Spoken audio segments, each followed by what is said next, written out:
نحمد اللہ تعالی ونصلی ونسلم علی رسولہ الکریم وعلی آلہ واصحابہ اجمعین اما بعد اعوذ باللہ من الشیطان الرجیم بسم اللہ الرحمن الرحیم بحمد اللہ تعالیٰ کے خالق کائنات جل وعلا کے احسان اور کرم سے آج آپ کا سبق شروع ہوگا سورہ آل عمران شفا کی 46 نمبر آیت شفا سے آگے۔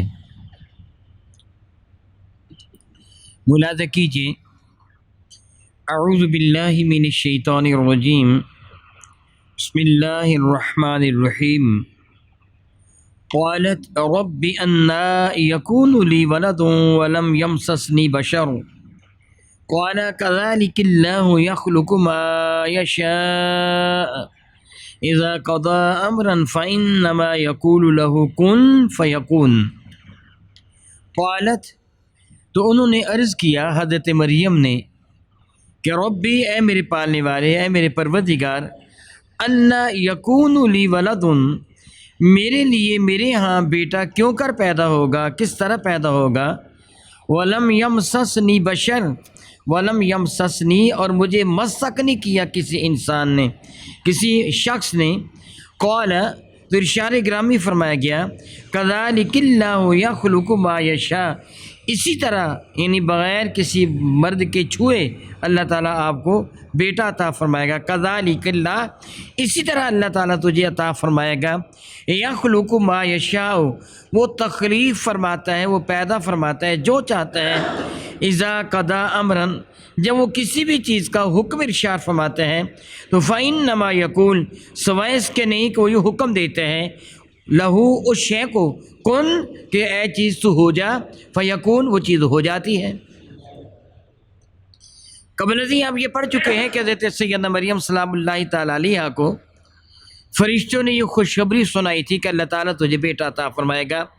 اذ قالت الملائکۃ یا مریم ان اللہ یبشرک بکلمۃ منہ اسمہ، ایسا وہ بیٹا عطا فرمائے گا کہ جس کا نام ہوگا مسیح عیسیٰ ابن مریم، مسیح لقب ہوگا، عیسیٰ ابن مریم ان کا نام ہوگا۔ حضرت مریم کو یہ خوشخبری سنائی گئی۔ سیدہ مریم سلام اللہ تعالیٰ نے پریشان ہو کر یہ بارگاہ رب العزت عرض کیا کہ مولا تعالیٰ، میرے بیٹا کیوں کر پیدا ہوگا، میری شادی بھی نہیں ہوئی، مجھے کسی مرد نے چھوا تک بھی نہیں، پھر بیٹا کیسے پیدا ہوگا؟ رب کائنات کی جانب سے ارشاد فرمایا گیا، اسی طرح بغیر کسی مرد کے چھوئے رب کائنات تجھے اولاد کی دولت سے نواز دے گا۔ وہ قادر مطلق ہے، وہ کسی بھی چیز کے ہونے کا حکم دیتا ہے، وہ چیز ہو جاتی ہے۔ رب ذوالجلال ارشاد فرماتے ہیں کہ وہ خلا کے کائنات نے حضرت سیدہ مریم کی جانب یہ القاء فرمایا، یا بذریعہ وہی فرشتوں کے ذریعے ارشاد فرمایا، وَيُعَلِّمُهُ الْكِتَابَ وَيُعَلِّمُهُ الْكِتَابَ، اللہ تعالیٰ ان کو کتاب کا علم سکھائے گا، وَالْحِکْمَةَ، اور دانائی نبوت عطا فرمائے گا، وَالتَّوْرَاةَ وَالْإِنجِيلَ، ان کو تورات کا علم بھی عطا فرمائے گا اور ان کو انجیل کا علم بھی عطا فرمائے گا۔ یعنی پہلے بھی حضرت سیدنا عیسیٰ علیہ السلام کے بارے میں پروردگار عالم جل وعلا نے ارشاد فرما دیا تھا کہ وجیحاً فی الدنیا والآخرہ ومن المقربین، وہ بڑا وجیح ہوگا، عزت والا ہوگا، دنیا میں بھی عزت والا ہوگا، آخرت میں بھی عزت والا ہوگا، اور اللہ تعالیٰ کا قرب پانے والا ہوگا۔ وَيُكَلِّمُ النَّاسِ، وہ لوگوں کے ساتھ گفتگو کرے گا، فی المہد، پنگوڑے کے اندر، وَكَهْلًا، اور پکی عمر میں، وَمِنَ الصَّالِحِينَ، بڑا نیکوکار ہوگا۔ یہ پہلے بھی بتا دیا تھا۔ تو جب حضرت مریم نے سوال کیا تو آپ کے سوال کے جواب میں یہ ارشاد فرمانے کے بعد کہ پروردگار عالم جل وعلا بغیر کسی مرد کے چھوئے آپ کو بیٹے کی دولت عطا فرما دے گا، اس بیٹے کو اللہ تعالیٰ جو تمہارا بیٹا ہوگا، اس اللہ تعالیٰ جل وعلا اپنے برگزیدہ بندے کو یعلمہ الکتاب یعلمہ الکتاب، اللہ تعالیٰ اس کو کتاب کا علم سکھائے گا۔ بعض نے کہا کہ کتابت مراد ہے، لکھنے کا علم ہے۔ اس زمانہ میں لکھنے کا علم عام لوگ نہیں جانتے تھے، بہت کم لوگ تھے جن کو تحریر کرنے کا علم آتا تھا۔ حضرت سیدنا عیسیٰ علیہ السلام کو اللہ نے یہ علم بھی عطا فرما دیا۔ والحکمت، دانائی، عقل مندی، فہم، شعور، نبوت اور لوگوں کی اصلاح فرمانا۔ والتورات، اور تورات کا علم بھی عطا فرمائے گا اللہ تعالیٰ، والانجیل، اور انجیل کا علم بھی۔ انجیل اس وقت تک نازل نہ ہوئی تھی، یہ موسیٰ حضرت عیسیٰ علیہ السلام پہ نازل ہوا تھی۔ تورات موسیٰ کلیم اللہ پہ نازل ہو چکی تھی، زبور حضرت داؤد علیہ السلام پہ نازل ہو چکی تھی، اور صحائف پہلے انبیاء پہ نازل ہو چکے تھے۔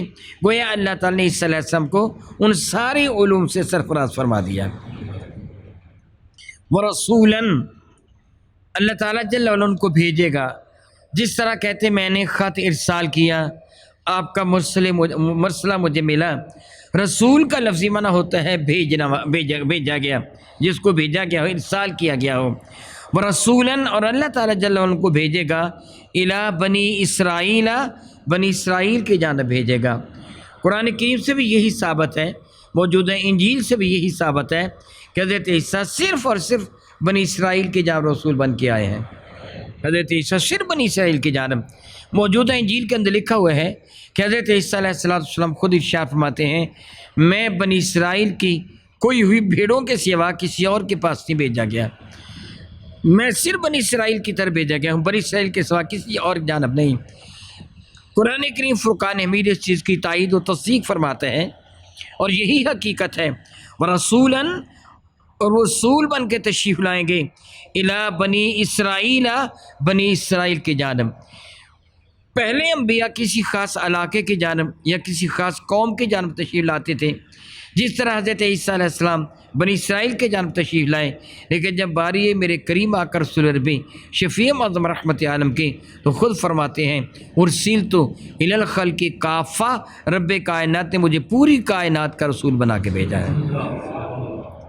اب زمان و مکان کی کوئی تاکید نہیں، نہ کوئی پابندی نہیں ہے، بلکہ میرے کریم آقا پوری انسانیت ہی نہیں، پوری کائنات کے رسول، ارسلت، مجھے بھیجا گیا، الی الخلق، جس پر بھی لفظ مخلوق صادق آتا ہے، میرے آقا رسول عربی پوری کائنات کے رسول ہیں۔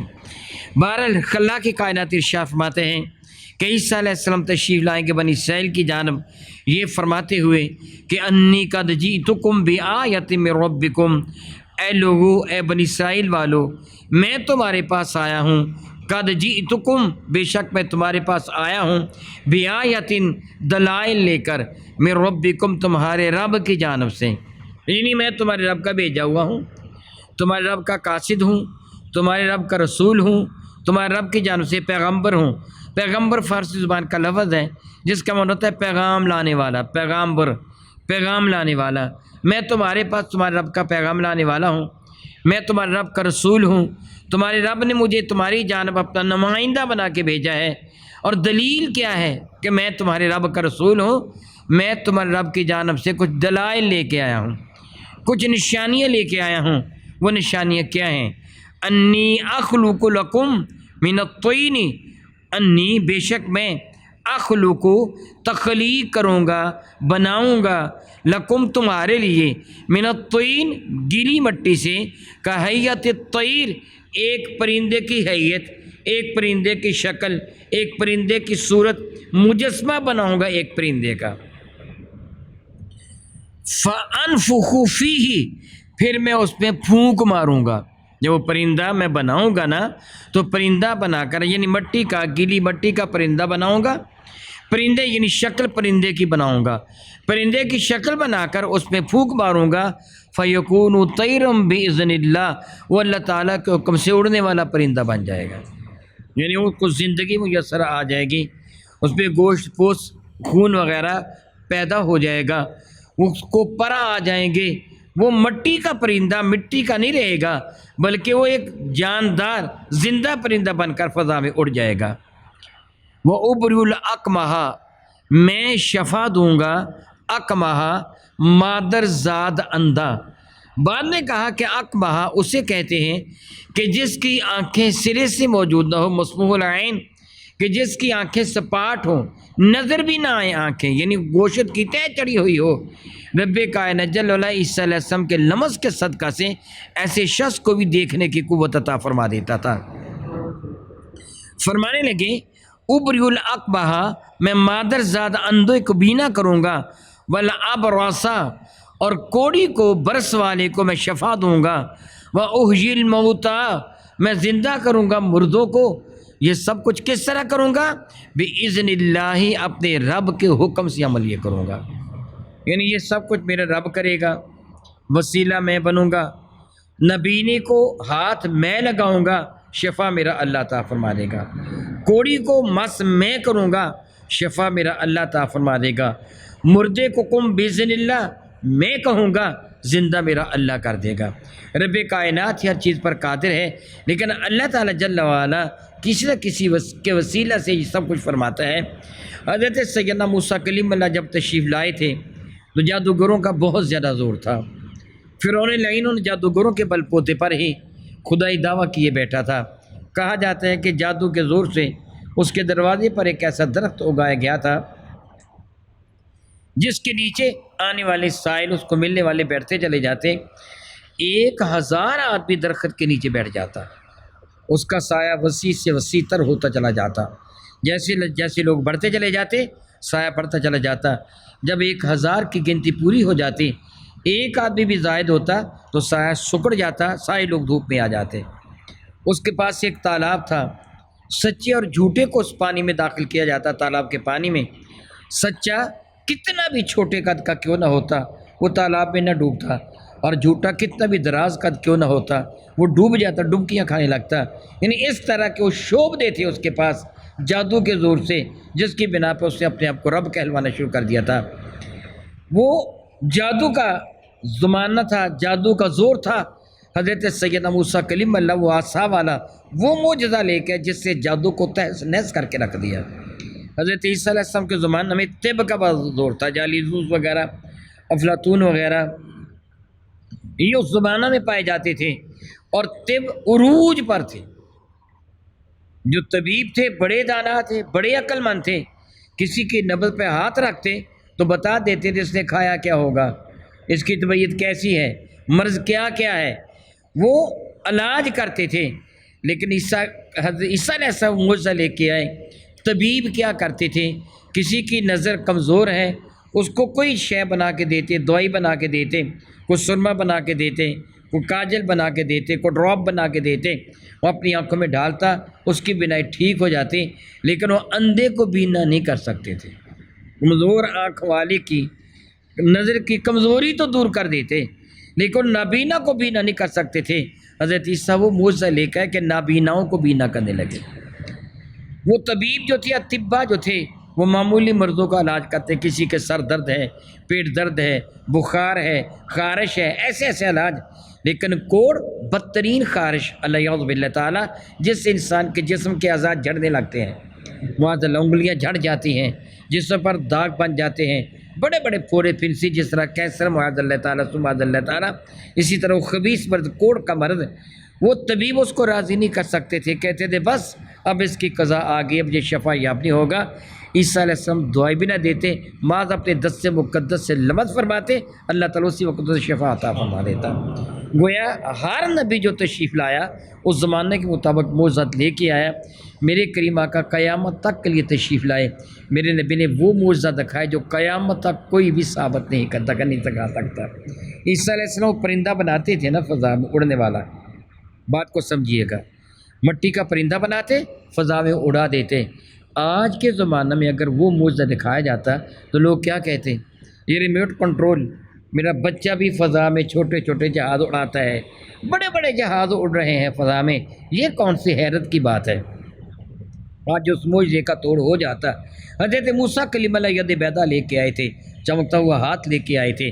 آج کے زمانہ میں کئی قسم کی چیزیں ایجاد ہو گئی ہیں، آدمی کہہ سکتے ہیں ایسے ہو سکتا ہے، ایسے ہو سکتا ہے، لیکن کوئی مائی کا لال چاند کو توڑ کے دکھائے جو میرے نبی کا معجزہ ہے، کوئی پتھروں سے گفتگو کر کے دکھائے، کوئی درختوں کو اپنے پاس بلا کے دکھائے، اور قیامت تک کا موجود معجزہ قرآن کریم کوئی اس کی مثل بنا کے دکھائے۔ قرآن کریم نے چیلنج کر دیا، فاتو بصورت من مثلہ ودعوا شہداءکم من دون اللہ ان کنتم صادقین۔ سارے گرو گھنٹال جمع ہو جاؤ، سر جوڑ کے بیٹھ جاؤ، اگر تم سچے ہو تو قرآن کی مثل بنا لاؤ، قرآن کی مثل نہیں بنایا جا سکتا۔ میرے نبی کا شاندار معجزہ کل بھی تھا، آج بھی ہے، قیامت تک یہ موجود ہوگا۔ میرا اللہ ارشاد فرماتے ہیں، عیسیٰ علیہ السلام فرماتے تھے وَأُحْيِي الْمَوْتَى بِإِذْنِ اللَّهِ، میں مردوں کو بھی زندہ کرتا ہوں اللہ تعالیٰ کے حکم سے، وَأُنَبِّئُكُم بِمَا تَأْكُلُونَ، جو تم کھا کے آؤ گے میں بتا دوں گا کیا کیا تم کھا کے آئے تھے۔ طبیب تو نبض دیکھ کر یہ بتاتا تھا نا کہ گرمی ہے کہ سردی ہے، بلغم ہے، صفرا ہے کہ سودا ہے۔ عیسیٰ فرماتے میں تم کو بتاؤں گا تم کھا کے کیا کیا کچھ آئے ہو۔ وَمَا تَدَّخِرُونَ فِي بُيُوتِكُمْ، اپنے گھروں میں تم نے ذخیرہ کن چیزوں کا کر رکھا ہے میں تمہیں یہ بھی بتا دوں گا۔ جو گھر رکھتے ہو چھپا کے رکھتے ہو میں وہ بھی بتا دوں گا۔ إِنَّ فِي ذَلِكَ لَآيَةٌ، بے شک ان سارے کے سارے معاملات میں ایک بین دلیل ہے، ایک کھلم کھلا دلیل ہے، لکم تمہارے لیے، ان کنتم مؤمنین، اگر تم ایمان والے ہو۔ یعنی میں تمہیں ساری چیزوں کی خبر دوں گا۔ گویا پوشیدہ چیزوں کی خبر دینا یہ نبوت کا خاصہ ہے۔ حضرت عیسیٰ علیہ السلام نے یہی بتایا جو کھا کے آؤ گے میں وہ بھی بتا دوں گا، جو اپنے گھروں میں چھوڑ کے آؤ گے میں وہ بھی بتا دوں گا۔ یہ رب کائنات کی جانب سے تمہارا لیے کھلم کھلا دلیل ہے اگر تم میری بات کو تسلیم کرو۔ فرماتے ہیں رب کائنات جل وعلا کی جانب سے عیسیٰ علیہ السلام، ان فی ذلک لآیۃ لکم، بے شک ان سارے کے سارے معاملہ میں جو میں معجزہ تم کو دکھاتا ہوں یہ تمہارے لیے دلیل ہے تمہارے رب کی جانب سے، ان کنتم مؤمنین، اگر تم ایمان لانے والے ہو۔ حضرت سیدنا عیسیٰ علیہ السلام نے ان کو یہ ارشاد فرمایا کہ تم ایمان لے آؤ، میں تمہارے پاس یہ دلائل لے کے آیا ہوں۔ او کما قال اللہ تبارک و تعالی واللہ تعالی اعلم باسرار کتابی۔